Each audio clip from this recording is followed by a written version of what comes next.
The first thing you need to know about Captain Elarus is that she's got the patience of a neutron star on a bad day, meaning none. She'd sooner kick you out the airlock than suffer through your idiocy. Which is why it's both hilarious and terrifying that she's the one in charge of a starship hurtling through the hyperspace rift zone, a place where the only constant is unpredictability, and the best-laid plans go to hell faster than a greased weasel. By the way, if this ship falls apart while we're in this god-forsaken stretch, Elarus mused, tapping her fingers on the armrest of her captain's chair, I'll haunt every single one of you from beyond the grave. The crew of the starship Intrepid exchanged glances, most of them used to these delightful threats. Elarus had a way with words that could make a drill sergeant blush. "So, Captain," said Davis, the ship's engineer, who had the perpetual look of a man who'd lost a bet he didn't remember making, "what are we betting on this time? The engines spontaneously combusting or the rift gods deciding were a tasty snack." Elarus cracked a grin, one of those shark-like ones that suggested she might just enjoy the chaos as much as she claimed not to. "I'm betting on both. And Davis, if the engines go, you're going out there with a wrench and a prayer." Note to self, Davis muttered, update will and testament when we're back in real space. Hyperspace rift zones weren't typically on anyone's holiday destination list. They were the cosmic equivalent of a bad neighborhood where your odds of making it out with all your limbs and sanity intact were about as likely as finding a clean toilet in a dive bar. But the crew of the Intrepid weren't in it for fun. They were treasure hunters of the highest order, the kind who laughed in the face of danger and thumbed their noses at the rules of civilized space. That's why when the sensors picked up a signal, they didn't turn tail and run like sensible folks.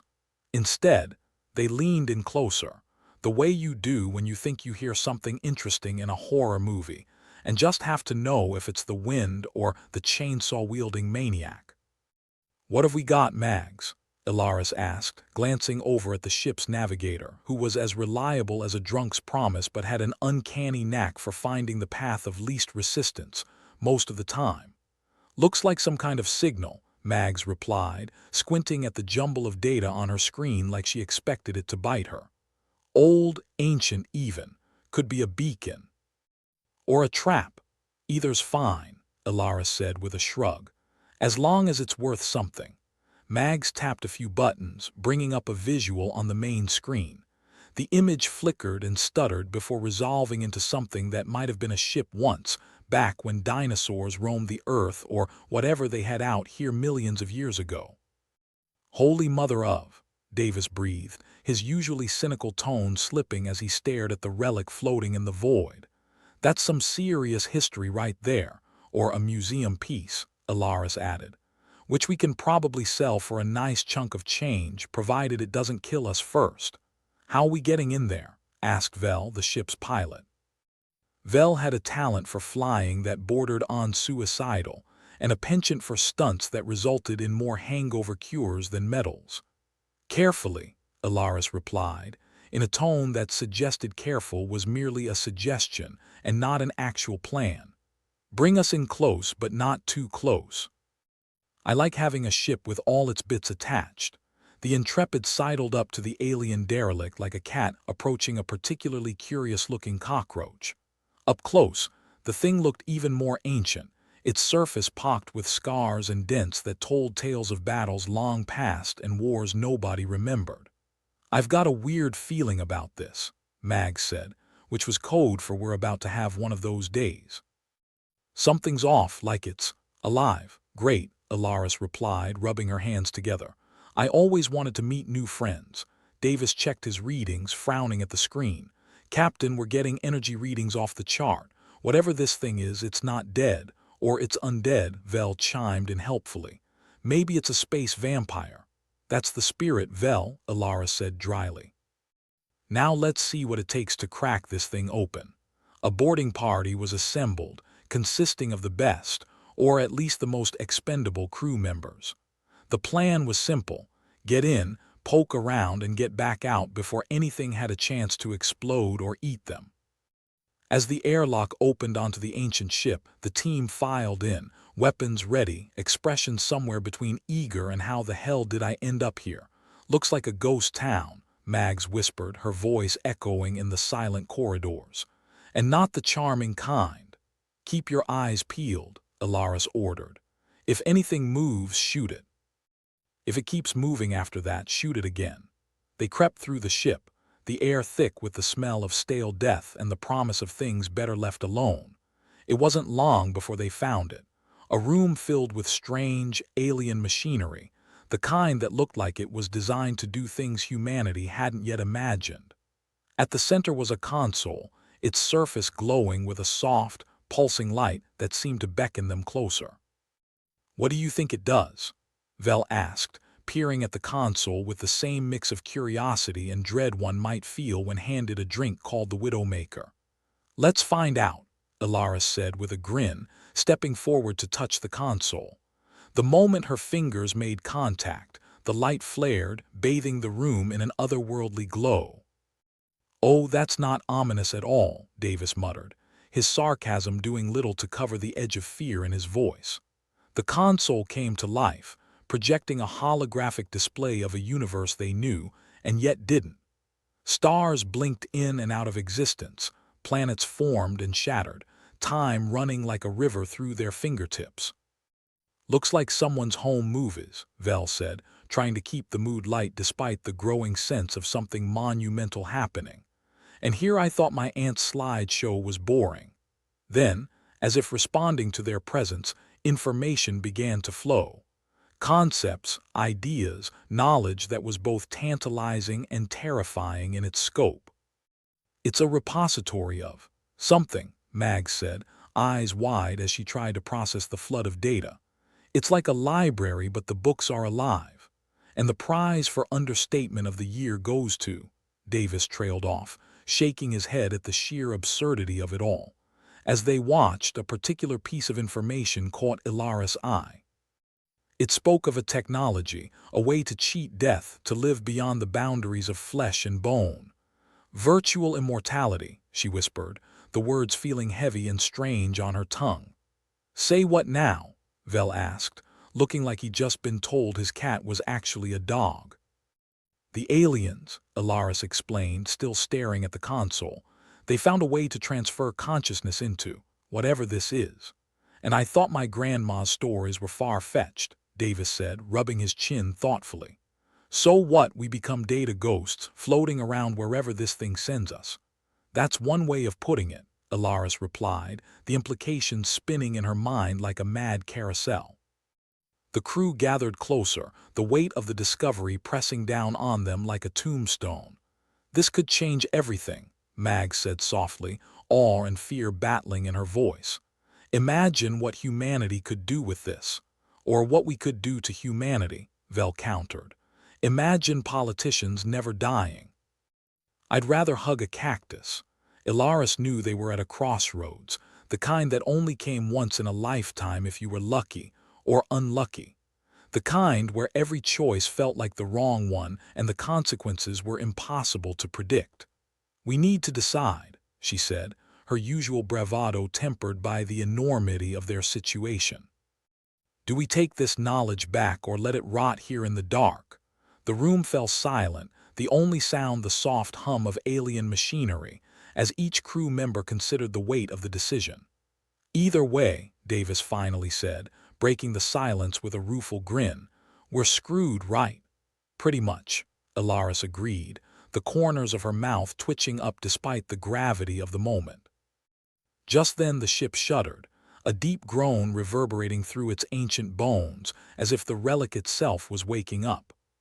Captain," Vel said, his voice strained. "I think we've overstayed our welcome." Elarus nodded, unwilling to let the magnitude of their discovery distract from the immediate need to survive. "All right, everyone, back to the ship. We've got some serious thinking to do." As they retraced their steps, the reality of what they'd found weighed heavily on Elarus' mind. She didn't have all the answers, but she knew one thing for sure. Whatever happened next, the universe was about to get a lot more interesting. They barely made it back to the Intrepid when the ancient ship began to come apart at the seams, as if unleashing millennia of suppressed entropy. "Well," Elarus muttered as she collapsed into her chair, "that was fun. Let's never do it again." Vel chuckled darkly as he fired up the engines. "Pity.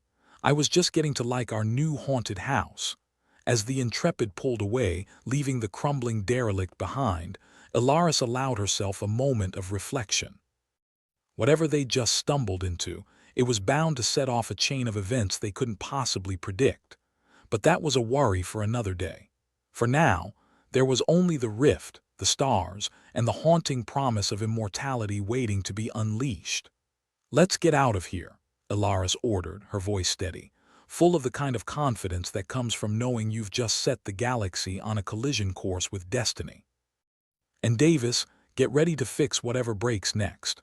"You got it, Captain," Davis replied, a grin on his face despite the mess they'd just escaped. After all, what's life without a little chaos? The Intrepid lurched back into the fold of the hyperspace rift, leaving the crumbling relic behind, like a regretful gambler sneaking away from the table after a particularly bad hand. Captain Elarus leaned back in her seat, eyes fixed on the main display, watching as the stars warped around them, the only constant in a universe that was anything but. "Well," she said, breaking the silence, "if we weren't already on the universe's radar for being the sneaky bastards we are, we sure as hell are now." "Yeah," Vel replied, swiveling in his chair with all the grace of a sloth on holiday. "Nothing like waking up a hibernating alien ship to get the day really going." Davis, still nursing a bruise from the earlier chaos, gave a dry chuckle. "Remind me to send a thank you card to whatever cosmic force decided we needed a bit more spice in our lives." Mags, tapping away at her console, looked up, her eyebrows doing an impression of a roller coaster. "You know, it's not every day you stumble across tech that promises eternal life. Would have been nice if it came with instruction manuals, though. Probably an alien," Davis quipped. "And considering my last attempt at learning a language ended with me accidentally ordering 1,000 inflatable penguins, I'd say we're out of luck." "Penguins aside," Elarus said, her tone turning serious, "we've got bigger problems than figuring out how to become digital ghosts. Seems like we've stirred up some attention." She flipped a switch, bringing up a series of transmission logs. The screen filled with a barrage of messages, each one marked with varying degrees of urgency and increasing levels of impatience. Most of them were from Earth's esteemed leaders, which meant they were all about as welcome as a mosquito in a nudist colony. "Looks like the brass wants a word," Mags noted, her voice laced with enough sarcasm to pickle an entire batch of cucumbers. "What do they want this time?" Davis asked, rubbing the bridge of his nose. "A new way to tax our air, better uniforms for their ego parades." "Close," Elarus replied, scanning the messages. "They've somehow caught wind of our little find and are very eager for us to harness our newfound influence for the benefit of humanity." She said the last part with a flourish, as if reading off a cheesy recruitment poster. Vel snorted, shaking his head. "Benefit of humanity, my ass. They just want to play God without getting their hands dirty." "Exactly," Elarus said, her eyes narrowing. "And here we are caught in the middle of their cosmic game of chess. Only problem is I'm not keen on playing pawn." "So what's the plan?" Davis asked, leaning forward. "We can't exactly ignore them forever." "We don't ignore them," Elarus said, a sly grin forming on her lips. "We just pretend we're open to negotiation." "Ah, diplomacy," Vel said, with the enthusiasm of someone describing their last dentist appointment. "My favorite." "Right," Elarus continued. "We'll let them think we're on board. Meanwhile, we figure out how to actually use this tech without giving them control over it." "And if they get impatient?" Mags asked, clearly playing devil's advocate. "Then we make like Elvis and leave the building," Elarus replied. "Preferably before they can sick their fleet on us." The crew exchanged glances, each of them nodding in grim agreement. They were in deep now, but that was hardly new. They'd survived worse, and if anyone could figure out a way to weasel out of this more or less intact, it was them. All right, Elarus said, standing up. Let's get this show on the road. Mags, see if you can decipher any more from the data we pulled. Davis, keep the ship running. I'd rather not have another episode of I Love Lucy in hyperspace. Davis gave a mock salute. You got it, Captain. Just call me the cosmic janitor. Vel, keep us moving, Elarus said, turning to the pilot. I don't care where, as long as it's not right into the waiting arms of our not-so-benevolent overlords. As you wish, Vel replied, spinning back to his controls with the finesse of a circus performer. I'll try to avoid any spectacularly deadly rift zones. Elarus watched her crew spring into action, each of them moving with the kind of efficiency that came from years of running on the edge of legality. Sure, they might be a motley band of misfits, but they were her misfits, and she wouldn't trade them for all the stable gigs in the galaxy. As the Intrepid hummed along, skimming the edge of the rift like a gambler cheating fate, Elarus sat back and let her mind wander. They'd found something monumental, something that could tip the balance of power in ways she couldn't yet imagine. But with power came responsibility and a heaping pile of trouble. And if there was one thing Elarus was certain of, it was that trouble was never far behind. Days in space have a way of blending together, a monotonous swirl of starlit nights and groaning machines. For the crew of the Intrepid, this particular stretch was no different, save for the lingering shadow of their discovery looming over them like a storm cloud waiting to break. Elarus was in the middle of a particularly riveting circuit inspection, a task she relished almost as much as dental surgery, when the comms crackled to life, Mag's voice cutting through like a knife.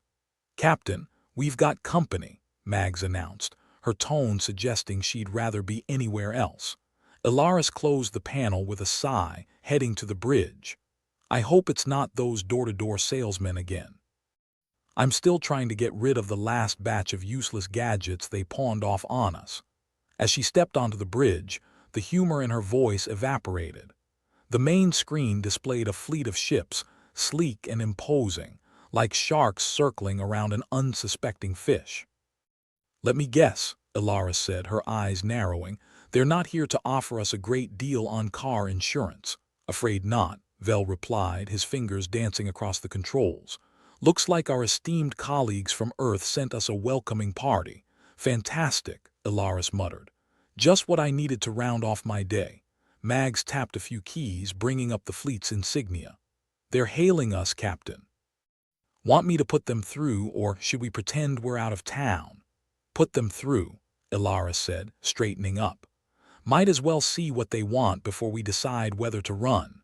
The screen flickered, then resolved into the face of an official whose expression was so stern it could have been carved from granite. His uniform was immaculate, all sharp edges and gleaming metals, and his eyes were the kind that froze lesser men in their tracks. Captain Elarus, the official began, his voice like the rumble of distant thunder, on behalf of the United Earth Coalition, I must insist you relinquish any artifacts you acquired from the derelict vessel. Elarus gave him her best smile, the kind that suggested she was listening but not necessarily agreeing. I'm afraid you'll have to be more specific.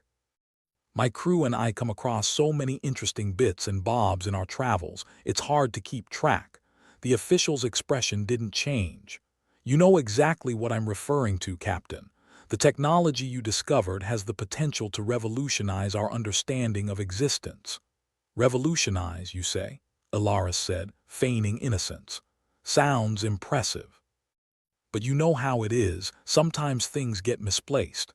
The official's patience was clearly wearing thin. Captain, I urge you to cooperate. The Coalition does not take matters of this magnitude lightly. We are prepared to offer you a substantial reward in exchange for your compliance. Elarus leaned back in her chair, her demeanor relaxed but her mind working overtime. A reward, huh? And here I thought you were calling just to say hello. We are not in the habit of making idle threats, Captain, the official said, his voice hardening.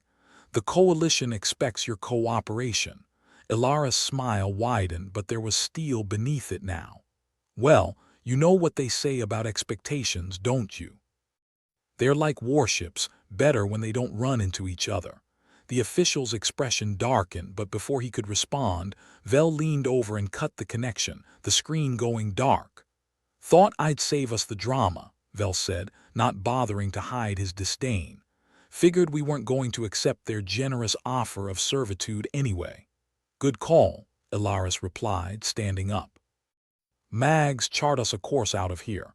Let's see if we can lose our new friends in the rift. Davis, make sure we can hit the gas if things get dicey. Aye, Captain, Davis said, already moving to his station, a grin tugging at his lips. Bet they didn't expect us to give them the slip. And Vel, Elarus added, her eyes gleaming with a mix of challenge and determination, show them why no one can outmaneuver the Intrepid. Vel cracked his knuckles, his grin widening. With pleasure. As the Intrepid veered away from the approaching fleet, Elarus felt a familiar rush of adrenaline. Chaos might be imminent, but she'd face it head-on, as always. They had a universe of possibilities at their fingertips, and she wasn't about to let it slip away without a fight. The rift loomed ahead, an unpredictable beast they'd come to know all too well. But for Elarus and her crew, it was just another day at the office, chaotic, thrilling, and full of opportunities to thumb their noses at authority. And as they plunged into the swirling maelstrom, Elarus couldn't help but laugh, the sound ringing out like a battle cry against the backdrop of uncertainty. Let's see what the universe throws at us next, she said, her voice full of a reckless kind of hope. Bring it on. Negotiation in space was a lot like trying to sell ice cubes to an Eskimo, pointless and dangerous.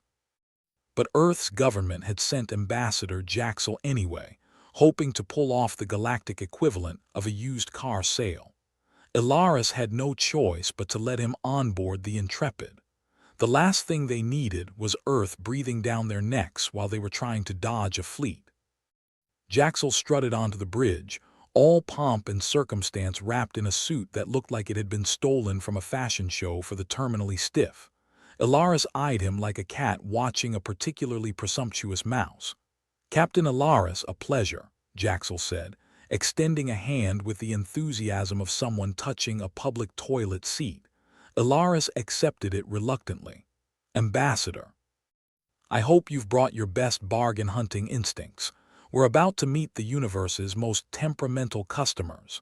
Jaxel straightened his tie, which was pointless in zero-G but made him feel important. I've negotiated peace treaties, Captain. I'm sure this will be no different. Mag snorted from her console.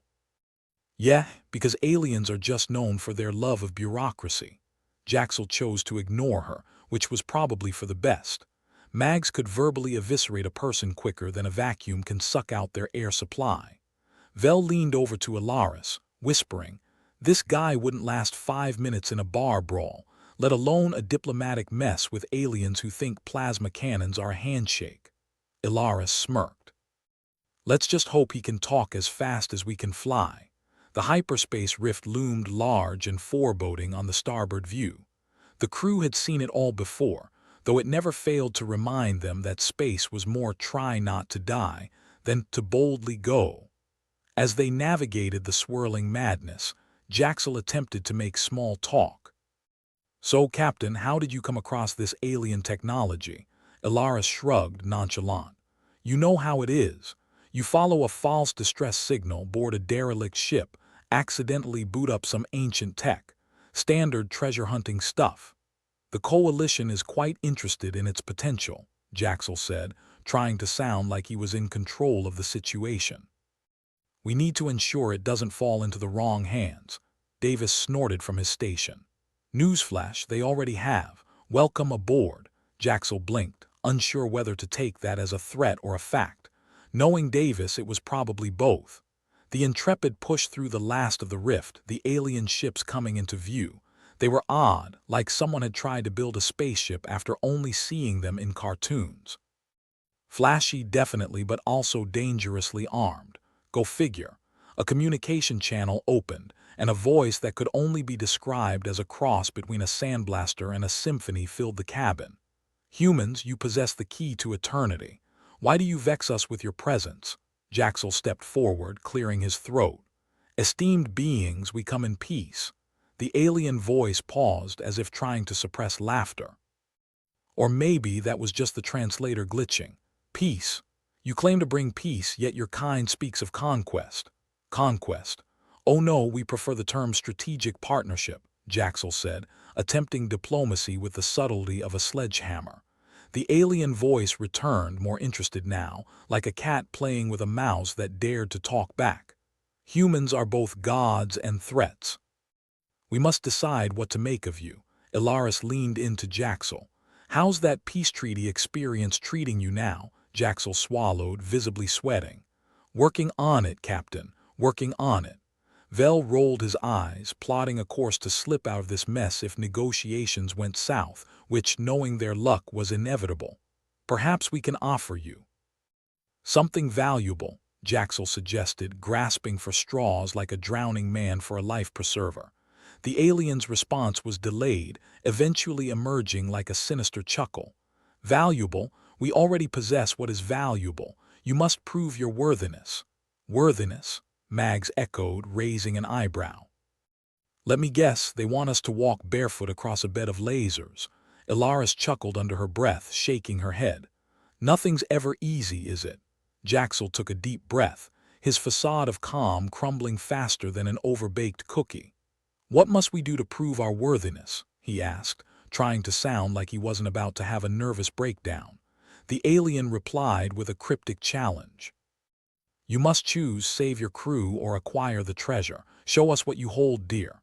A silence settled over the bridge, the kind that usually preceded an oh shit moment. Elarus's gaze swept her crew, seeing a mix of defiance and disbelief reflected back. Guess we know which door leads to the treasure, Vel quipped, his humor as dry as space dust. Elarus turned to Jaxel, who now looked like he'd rather be anywhere else. So, Ambassador, what's it gonna be? Heroism or treasure? Jaxel stammered, words failing him. We need both. Elarus folded her arms, tapping her foot. Yeah, and I need a vacation, but here we are. Davis chimed in, trying to lighten the mood with his usual dark humor. Look on the bright side, Jaxel. If we mess up, at least you won't have to deal with another diplomatic mission. True, Mags added. But then who'll invent new ways to say we come in peace while holding a blaster behind their back? Enough, Jaxel snapped, his patience finally shot. We have to. Decide, Vel finished for him, eyes locked on the alien ships. And soon. Those guys don't look like they're here for a picnic. Elarus turned her back on Jaxel, facing her crew. All right, here's the deal. We play along for now, but keep the engines warm. If it turns out they want us to juggle plasma grenades or something, we're punching it. Jaxel looked like he wanted to protest but found himself out of his depth. Space diplomacy was one thing, surviving it was another. The alien voice returned, bored with human indecision. Your time is limited, humans. Choose wisely. Elarus exhaled, wishing for a moment she was anywhere but here. All right, alien overlords, how about a compromise? We choose our crew and the treasure. Silence, then a low rumble that could have been alien laughter. Humans and their hubris. Very well, prove yourself through action. Elarus nodded at Vel. Get us out of here, but make it look good. We can't let them think we're backing down. Vel grinned, hands dancing over the controls. Time for some cosmic hide-and-seek.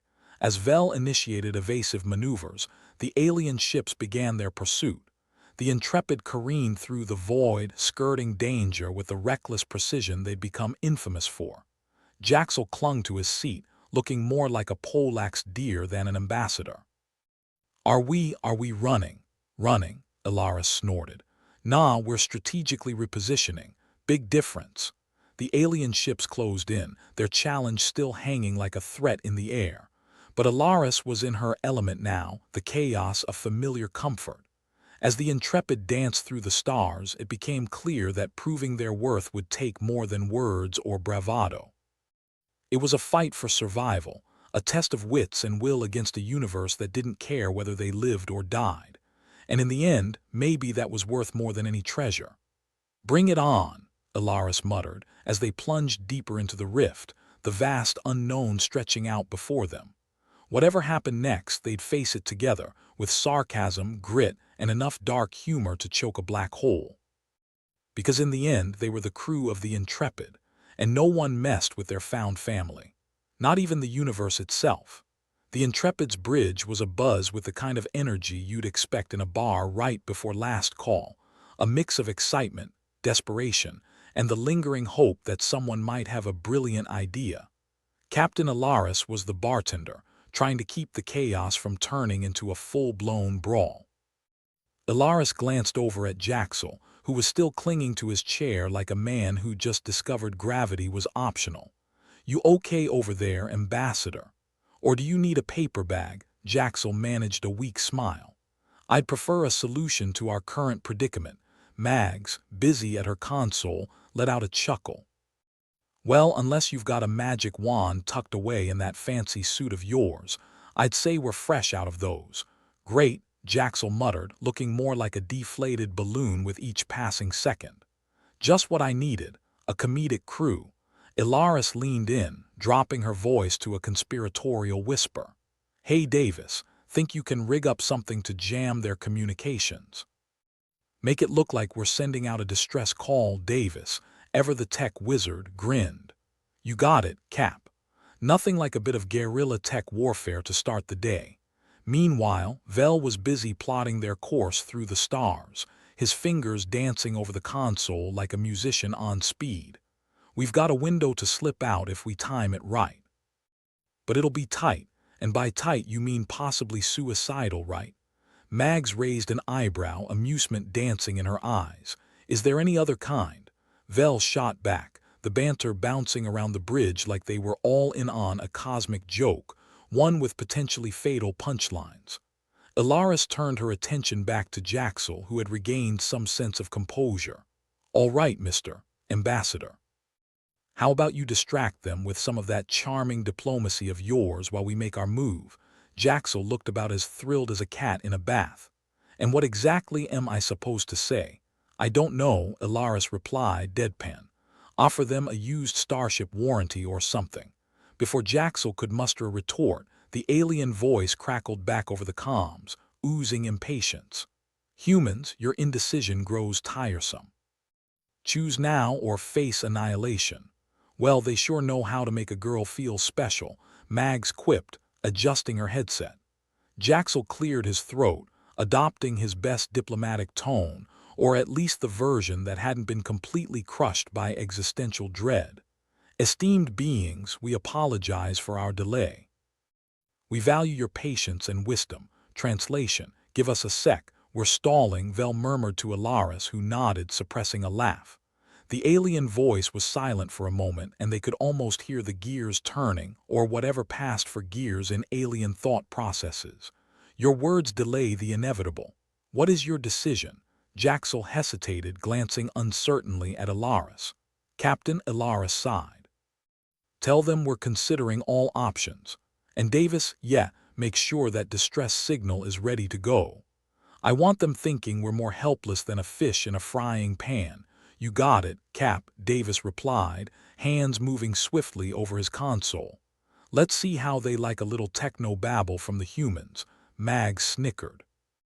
"And here I thought we were the ones supposed to be impressed by their technology." Jaxel took a deep breath, once again addressing the aliens. "We request more time to consider the gravity of the situation." The alien response was immediate and curt. "Time is a luxury you do not possess."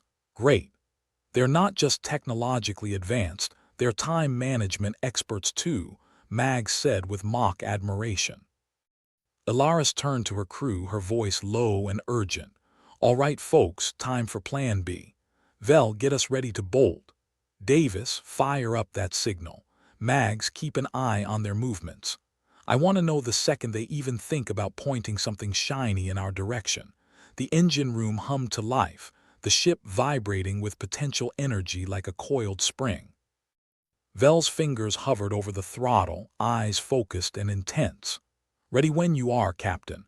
Then let's show these aliens how humans negotiate," Elarus said, a fierce grin spreading across her face.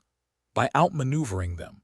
The alien voice crackled through the comms again, a tinge of irritation seeping through. Your hesitation is unwise. Jaxel, caught in the crossfire of witty retorts and a genuine need to survive, tried his best to sound confident. Please, a few more moments. We're consulting our superiors. Yeah, they're called our guts, Vel muttered under his breath, earning a snort from Mags. Davis pressed a final button, and the ship emitted a signal that, if all went well, would mask their true intentions. Signals live. Let's hope they buy it. Elarus watched the alien ships on the screen, waiting for any sign of movement. All right, folks, this is it. Hold on to something or someone. The Intrepid lurched forward, engines roaring as they shot away from their would-be captors. The alien ships, thrown off by the sudden maneuver and false distress signal, hesitated just long enough to give the crew a head start. We're clear for now, Vel announced, his voice tinged with relief. Course set for nowhere in particular, Mags added, a hint of satisfaction in her tone. Jaxel sagged back in his chair, looking more alive than he had in Ior's. I can't believe that worked. Believe it, Elarus replied, her voice a mix of pride and exhaustion. We're not out of the woods yet, but we've bought ourselves some time. Vel turned to Elarus, his eyes serious now. So what's the real plan, Captain? We can't keep running forever. Elarus nodded, her mind already working through the possibilities. We need to find a way to redirect their interest. Make them see us as something other than a threat or a target. Jaxel scratched his head, his earlier bravado replaced with a more genuine curiosity. And how exactly do we do that? By giving them what they want, Elarus replied, her voice thoughtful. Or at least making them think they're getting it, Mag smirked. So we're going to con the aliens. I like it. It's not a con, Elarus corrected, it's a strategic redirection of their expectations, or in plain speak, a con, Davis interjected, earning a chuckle from the crew. The tension of the last few hours began to dissipate, replaced by a renewed sense of camaraderie.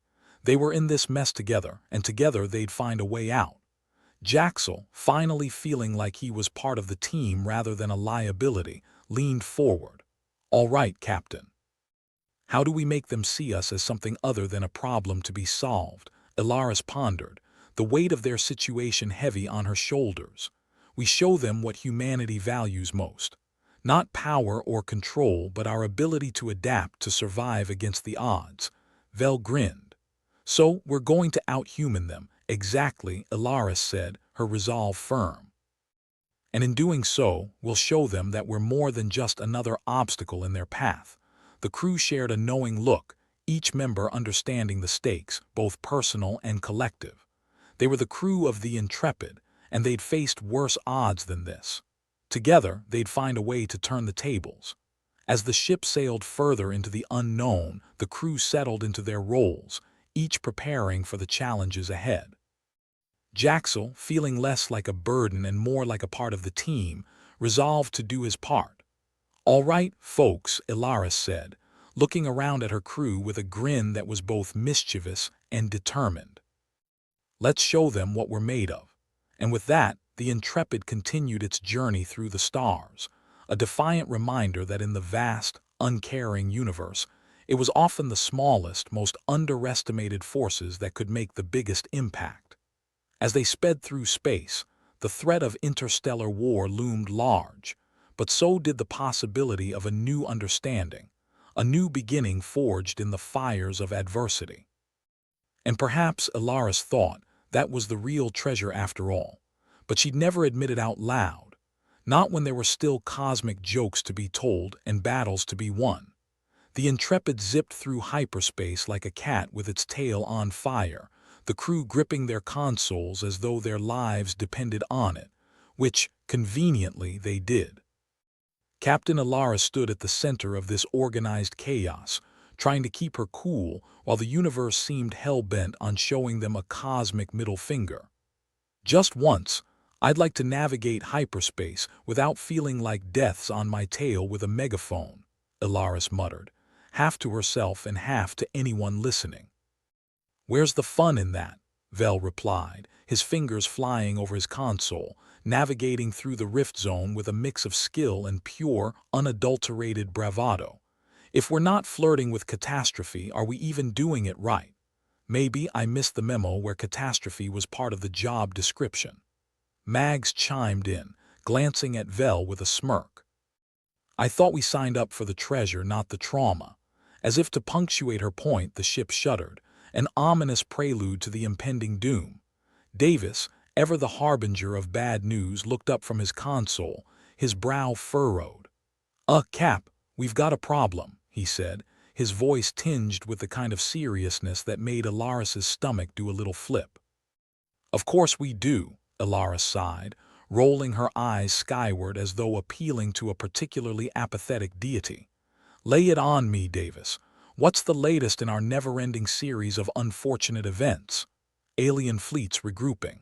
Looks like they're pissed and gearing up for a reunion party with us as the main attraction," Davis replied.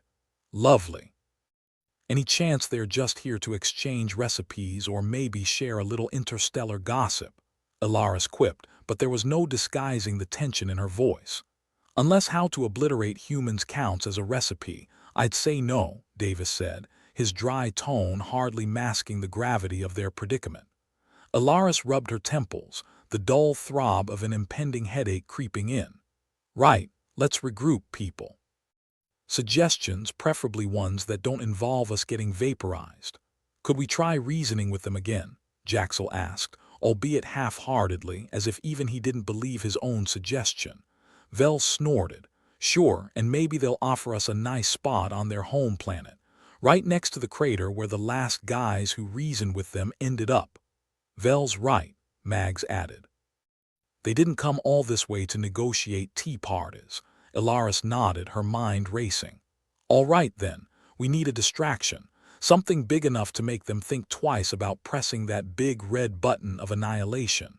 Or we could just throw Jaxel at them," Vel suggested, smirking. "Diplomatic immunity might finally come in handy." Jaxel gave him a withering look. "I prefer to keep my internal organs internal, thank you very much." "Desperate times, desperate measures," Davis said, but he was already focusing back on his console, his fingers dancing over the controls with an urgency that spoke volumes. "Can we hack into their systems? Maybe feed them some bogus data?" Elarus asked, a glimmer of hope threading through her voice. Davis shook his head. "Their tech is way beyond ours. We'd need a miracle or a serious software bug on their side." "Guess we'll have to rely on old-fashioned human cunning then," Elarus said, though her tone suggested she was fresh out of optimism. "Time to get creative," Mags said, her eyes flicking to the screen where the alien ships were regrouping, ominous and foreboding. As if sensing their desperation, the alien fleet shifted, forming a blockade that screamed no escape.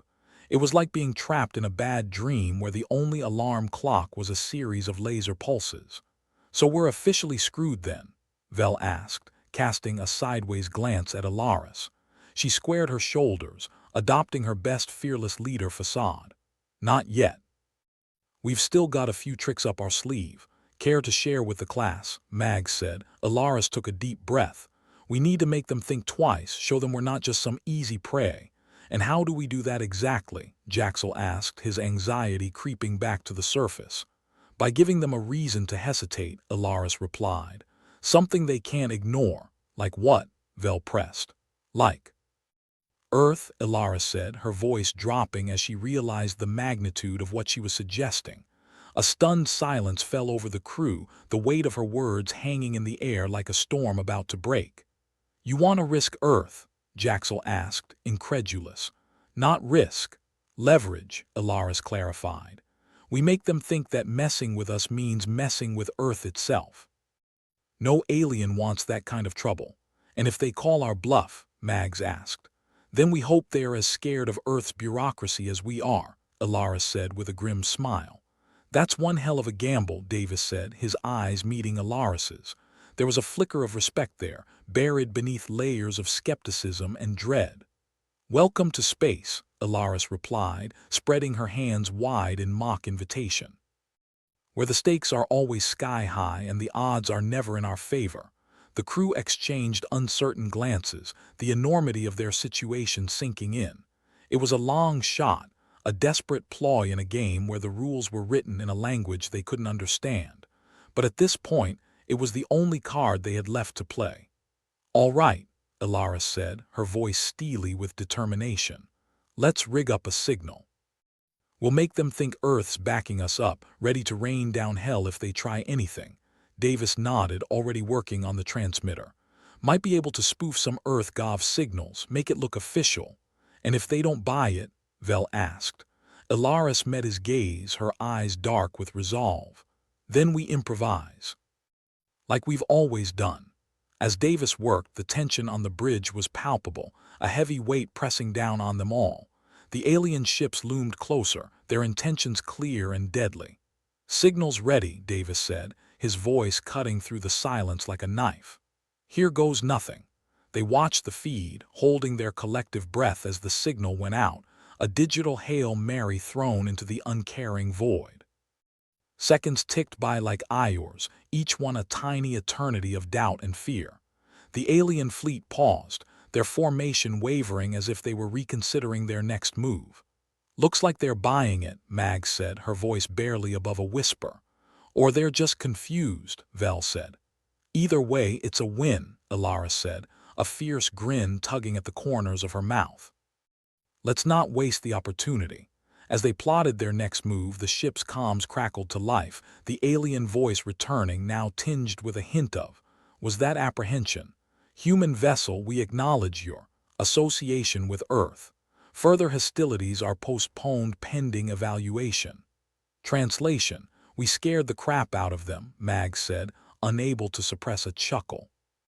"Postponed isn't the same as canceled," Jaxel pointed out, his brow furrowed with lingering concern.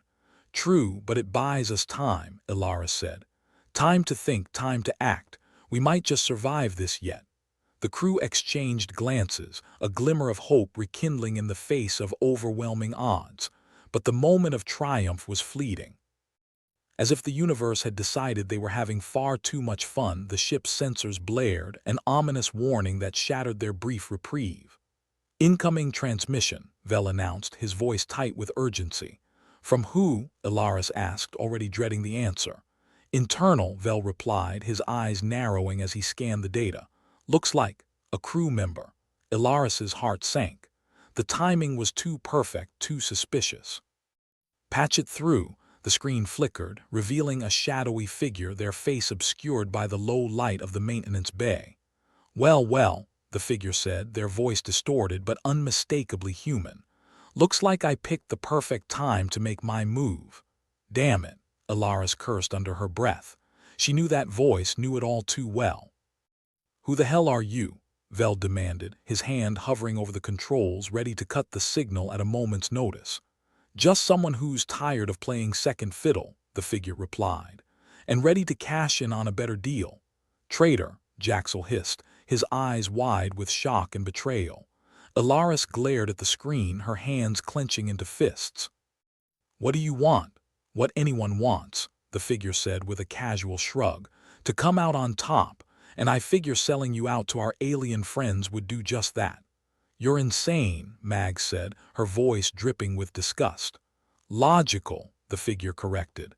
"Insanity is doing the same thing over and over and expecting different results. I'm just changing the game." "You're endangering us all," Davis said, his voice laced with anger. The figure laughed, a sound as cold and empty as space itself. "And you think I care? I'm done with this team, done with this mission. It's time for me to move on." Elarus's mind raced, trying to find a way out of this new quagmire. "You're making a mistake. The aliens won't treat you any different. You're just another pawn to them. Maybe, but at least I'll be a live pawn," the figure shot back before the screen went dark. The bridge was silent, the weight of the betrayal hanging heavy in the air. "Well, that's just great," Vel said, breaking the silence with a bitter laugh. "Betrayed by one of our own, who had mutiny on their bingo card." "No one," Mags replied, her voice flat with disbelief. "Because it's too damn cliché." Elarus took a deep breath, her resolve hardening. "We can't let this stand. We need to find out who it is and stop them before they do any more damage. But how? Jaxel asked, his voice tinged with desperation.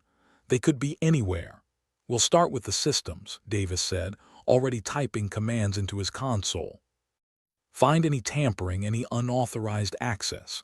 And if that doesn't work, Vel asked, then we tear the ship apart piece by piece if we have to, Elarus said, her voice firm. We can't let them win.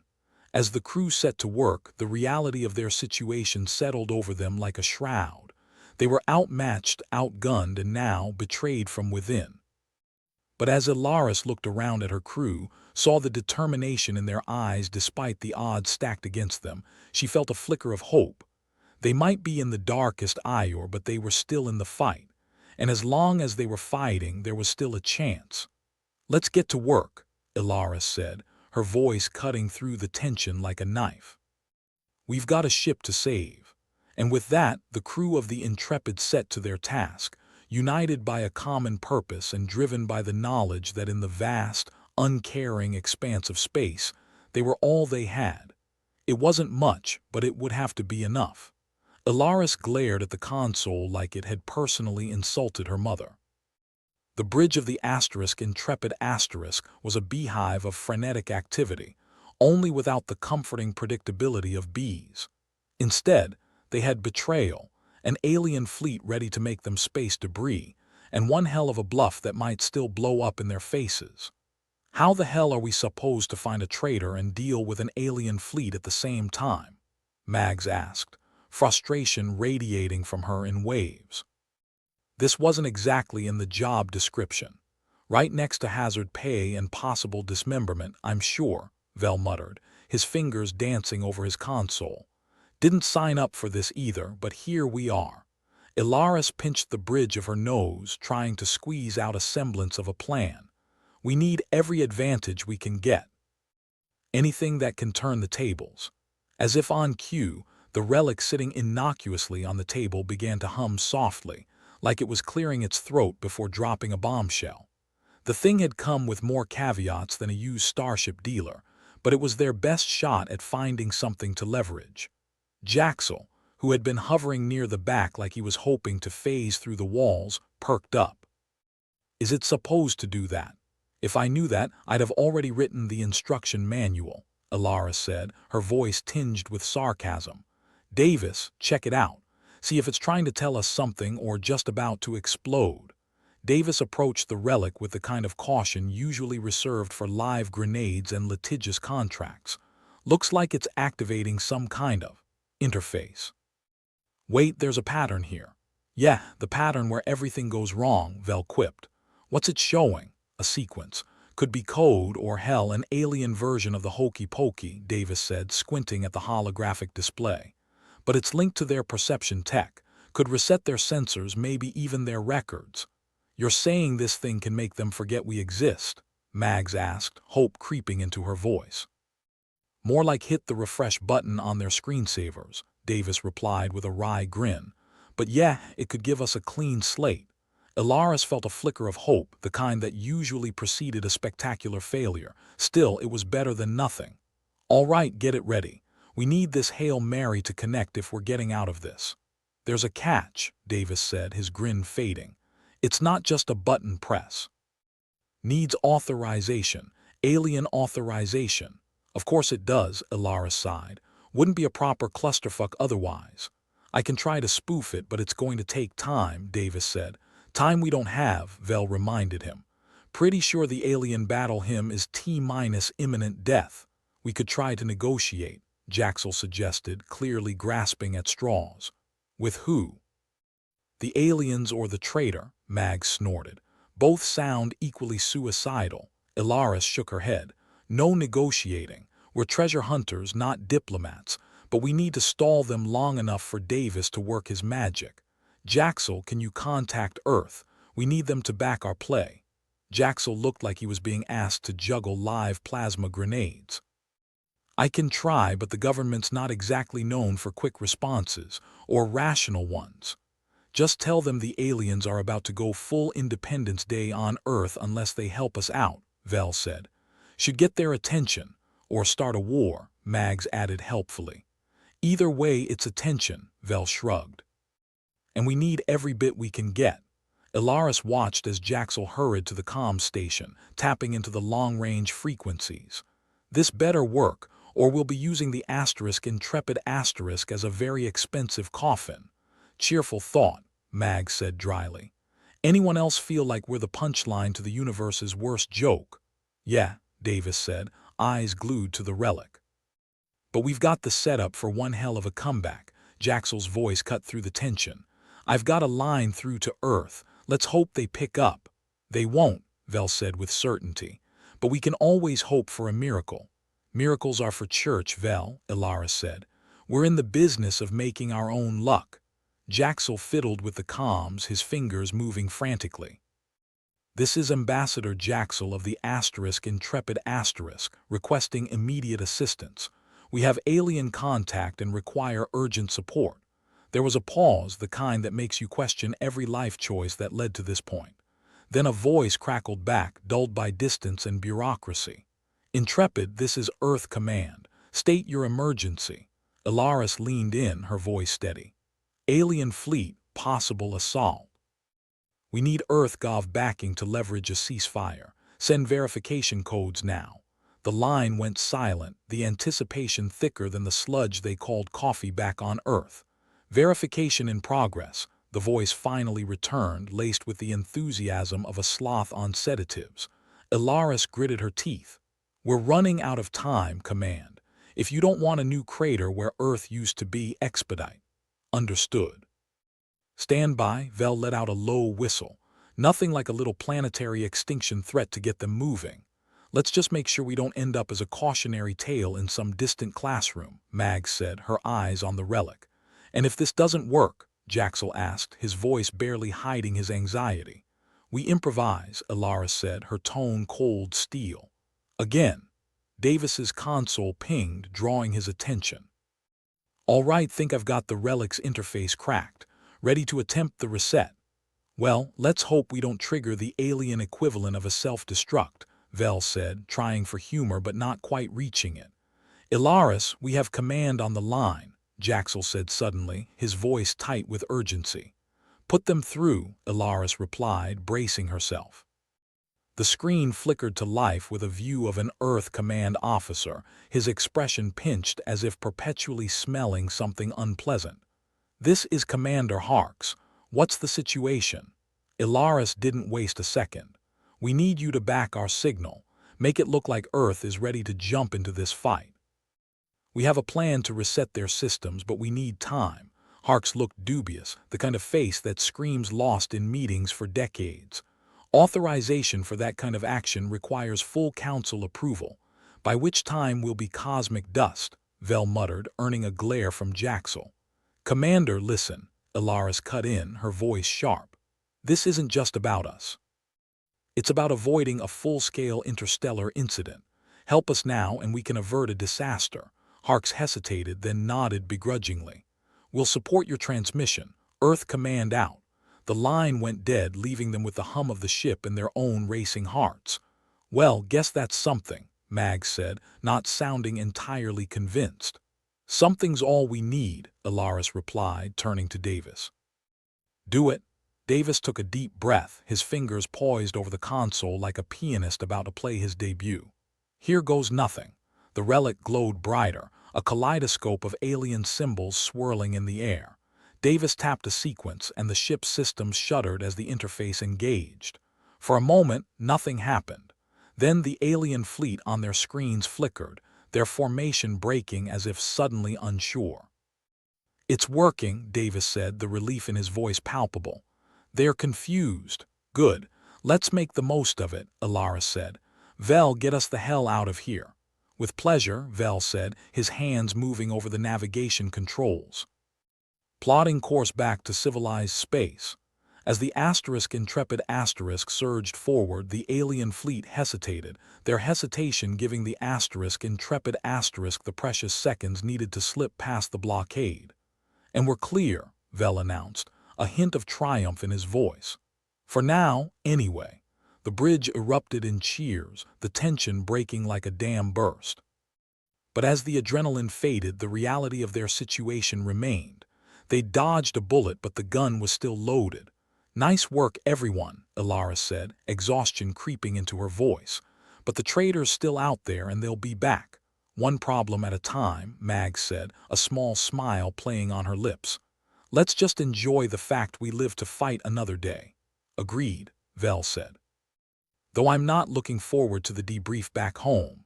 "We'll handle it," Elarus said, her resolve firm. "We always do." The crew settled into their stations, the bridge of the intrepid once again humming with the quiet industry of a well-oiled machine.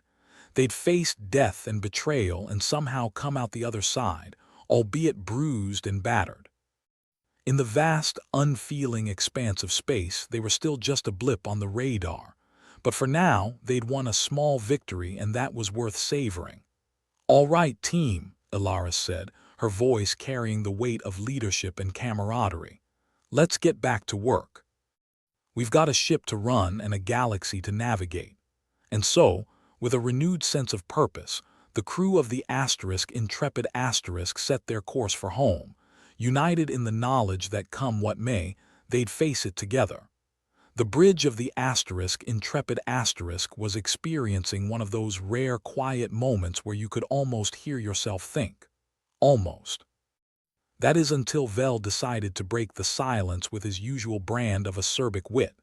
"You know," Vel mused from his station, "if we survive this, I'm considering a career change. Maybe join a monastery, trade one form of endless suffering for another." "Good luck with that," Mag said, her voice dripping with sarcasm. "I'm sure the monks would love your sunny disposition." "Yeah, Vel," Davis chimed in without lifting his eyes from the relic, still humming ominously on the console. "You'd fit right in. All that silence and contemplation would suit you." "If I hear one more snide remark," Vel retorted, "I'm setting the ship to self-destruct." "Unfortunately, we've all survived worse," Elarus said, glancing around at her crew. "Let's keep it that way. We need a plan, and not just for Vel's career crisis." Jaxel was leaning against the wall, arms crossed, looking like he was trying to disappear into it. "So, we're really banking on this hunk of alien tech to save our asses. And the universe," Davis added, not missing a beat. "But yeah, mostly our asses. See, that's the thing with us humans," Elarus said, her voice gaining an edge of determination. "We always find a way to turn a mess into a masterpiece, or at least a passable sketch. More like a finger painting from a hyperactive toddler," Vel muttered. "The point is," Elarus continued, ignoring Vel, "we've got a chance to change the narrative here. Instead of being the next in line for annihilation, why not convince them that we're their best pals? Because they've got more guns," Jaxel suggested, not hiding his skepticism.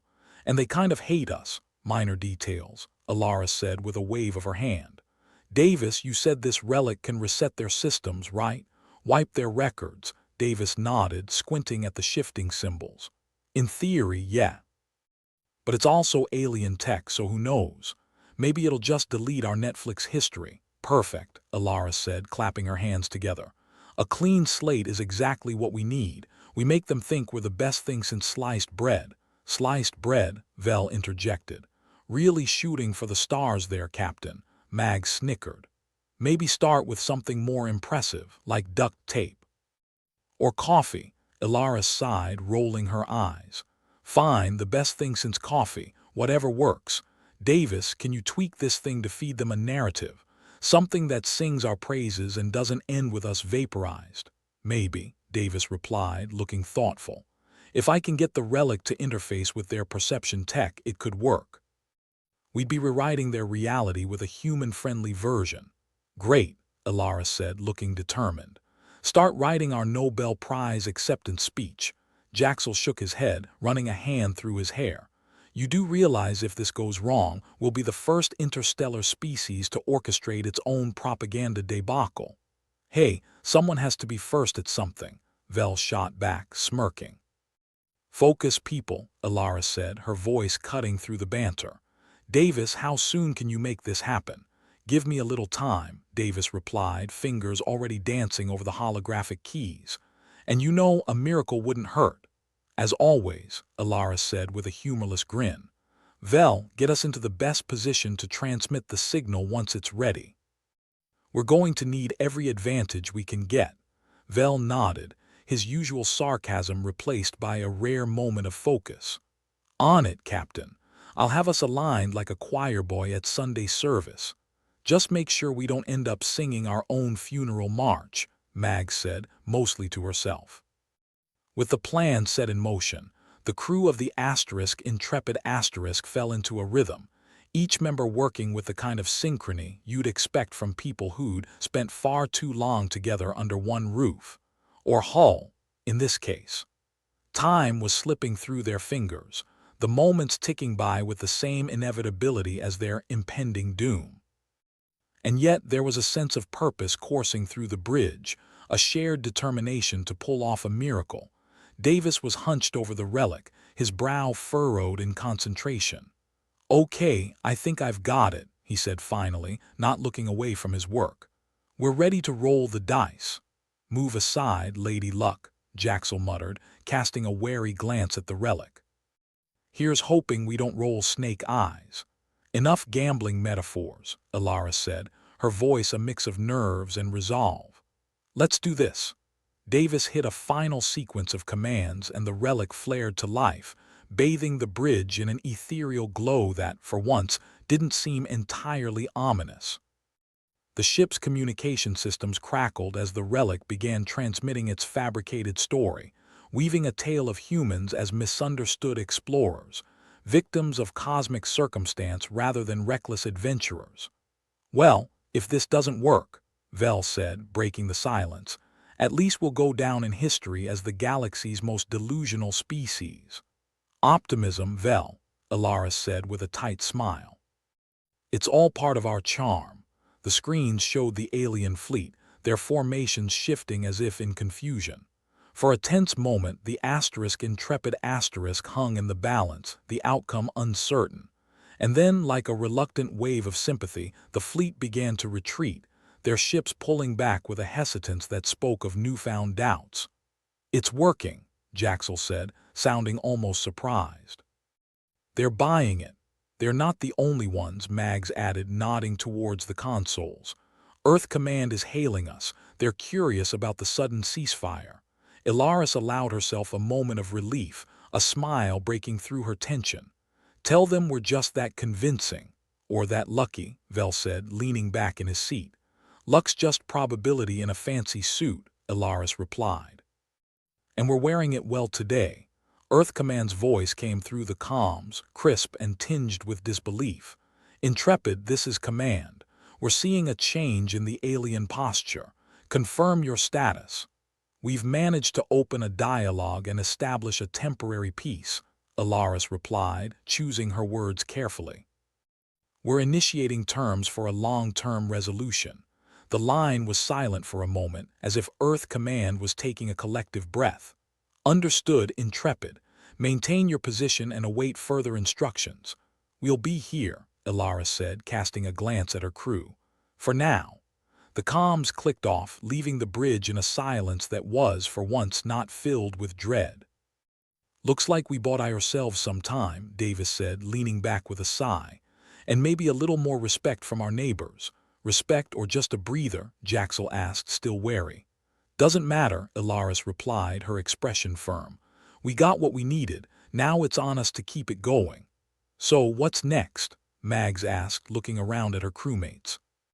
"We keep doing what we do best," Elarus said, her voice carrying the familiar mix of authority and camaraderie. "Adapt, survive, and keep pushing forward. And maybe a little improvisation along the way," Vel added, his smile returning. "Always," Elarus said with a nod. "It's what makes us human." With the immediate threat behind them, the crew of the Intrepid settled into their roles, each member contributing to the delicate balance that was their life in the stars. They had turned a potential catastrophe into a tentative peace, not through force or diplomacy, but by rewriting the story itself. It was a victory born of necessity and ingenuity, the kind that humans had been pulling off since time immemorial. "All right, everyone," Elarus said, her voice echoing with the quiet confidence of someone who'd faced the abyss and come back with a story to tell. Let's get back to work. We've got a universe to explore and a future to secure. And so, the intrepid asterisk sailed onwards through the void, its crew united by the knowledge that they were more than just survivors. They were storytellers, dreamers, and fighters, all bound by the same indomitable spirit. In the cold, unfeeling depths of space, they had carved out a small corner of possibility, proving once again that humanity's greatest strength was not in its technology or firepower, but in its unwavering belief that there was always a way forward, even in the darkest of times. As the stars stretched out before them, the crew of the intrepid asterisk knew that their work was far from over. But for now, they were content to ride the wave of their improbable success, ready for whatever challenges lay ahead. After all, if there was one thing they had learned, it was that the universe might be vast and indifferent, but it was also full of opportunity for those daring enough to seize it. And that, in the end, was what made it all worthwhile. The intrepid asterisk drifted through the cosmic abyss, its engines humming a familiar tune of barely contained chaos. The crew lounged around the bridge, basking in the temporary respite from their usual series of near-death experiences. "Well, I suppose this makes us galactic peacekeepers now," Davis said, leaning back in his chair with all the satisfaction of a man who just discovered his lottery ticket was a winner but still had to face the taxman. "Peacekeepers," Vel snorted, shaking his head. "More like accidental diplomats. If we're peacekeepers, I'm a bloody saint." Saint Vel of sarcasm, Mags chimed in with a smirk. Patron saint of snarky comments and the occasional good idea, Elarus glanced around at her crew, a wry smile tugging at her lips. "Let's not get too comfortable. Remember, we're only one bad day away from being back on the menu as interstellar calamari." "Optimism, thy name is Elarus," Jaxel said dryly, eyeing the readouts on his console. "But hey, at least we're not vaporized yet." That's something. In the aftermath of their improbable success, a tentative peace hung over the galaxy, like a fragile spiderweb spun by an arachnophobic. The alien fleet had pulled back, not entirely convinced but sufficiently confused to second-guess their aggression. The humans, it seemed, were not the delusional maniacs they appeared to be, just mostly. "So what's the grand plan now, Captain?" Mags asked, swiveling her chair to face Elarus. "Gonna broker peace treaties while we're at it. Maybe snag a Nobel Peace Prize too." Elarus chuckled, shaking her head. "I think I'll pass on the Nobel. I'm allergic to tuxedos. Besides, we need to focus on what comes next." "Earth Command's curious about how we pulled a rabbit out of this hat. Tell them it was all part of the plan," Vel suggested, feigning innocence. "A masterstroke of human ingenuity." "Yeah, because winging it and hoping for the best is totally ingenious," Jaxel commented. "Still, it beats the hell out of getting disintegrated. Here's hoping the aliens don't figure out we're just as clueless as they think we are," Davis said with a grin. "Otherwise, this piece might get as shaky as Mag's hands after a night on the space vodka." Mags shot him a glare that could have melted steel. "I needed to deal with you lot, all right. And besides, who needs a steady hand when you've got a quick wit?" "Speaking of quick wits," Elarus said, bringing the conversation back on track, "we're going to need them. Earth wants us to draft some initial terms for negotiation." "Terms?" Vel arched an eyebrow, looking skeptical. "Like, please don't annihilate us. Or we promise to stop poking around in your tech," Mags added, crossing her arms. "Something like that," Elarus replied, stifling a laugh. "But dressed up a bit nicer. Maybe mutual cooperation in the exploration of shared interests or some other bureaucratic nonsense." Jaxel tapped a few keys, bringing up the communication log. "I'm guessing Earth isn't exactly thrilled about our little escapade." "Thrilled?" Elarus shook her head. "Try panicked, but they're coming around. We've bought them some breathing room to figure things out." "Breathing room's good," Davis said, nodding. "Can't negotiate if you're holding your breath waiting for the laser beams. And we've proven something here, Elarus continued, her gaze steady. That humans are more than just another species to be steamrolled by the galactic powers. Yeah, we're the ones who refuse to read the manual and then brag when it somehow works, Vel quipped, a grin playing on his lips. The crew shared a chuckle, their camaraderie a testament to the chaotic dance they'd been performing across the stars. They might have been treasure hunters, renegades, and outlaws in the eyes of many, but they were also survivors, and damn good ones at that. Seriously, though, Elarus said, leaning forward. This is a chance for something bigger. We've got the relic, we've got the tech. We could help shape the future of human and alien relations. Or at least stop them from shooting first, Jaxel remarked. And ask questions never. Speaking of asking questions, Vel interjected. How are we going to explain the relic to Earth Command? Oh, we just found this nifty gadget that rewires alien brains to think we're the bee's knees. We'll cross that bridge when we get to it, Elara said, her expression thoughtful. For now, we focus on keeping this piece from unraveling. Sounds like a plan, Davis agreed. A half-baked, barely stitched-together plan, but a plan nonetheless. Which is how we do our best work, Mags added, raising an imaginary glass. To half-baked plans and the chaos they bring. Hear, hear, Vel said, mimicking her gesture. May they keep us alive and slightly ahead of the curve. The bridge rang with the sound of their laughter, a rare moment of levity in a universe that seemed hell-bent on reminding them of their mortality. The stars beyond the viewports twinkled with indifferent brilliance, a backdrop to their small but significant victory. All right, back to work, Elarus ordered, though there was no real urgency in her voice. We've got peace to maintain and a future to secure. As they settled into their tasks, there was a sense of purpose that ran deeper than the fear and uncertainty that had driven them before.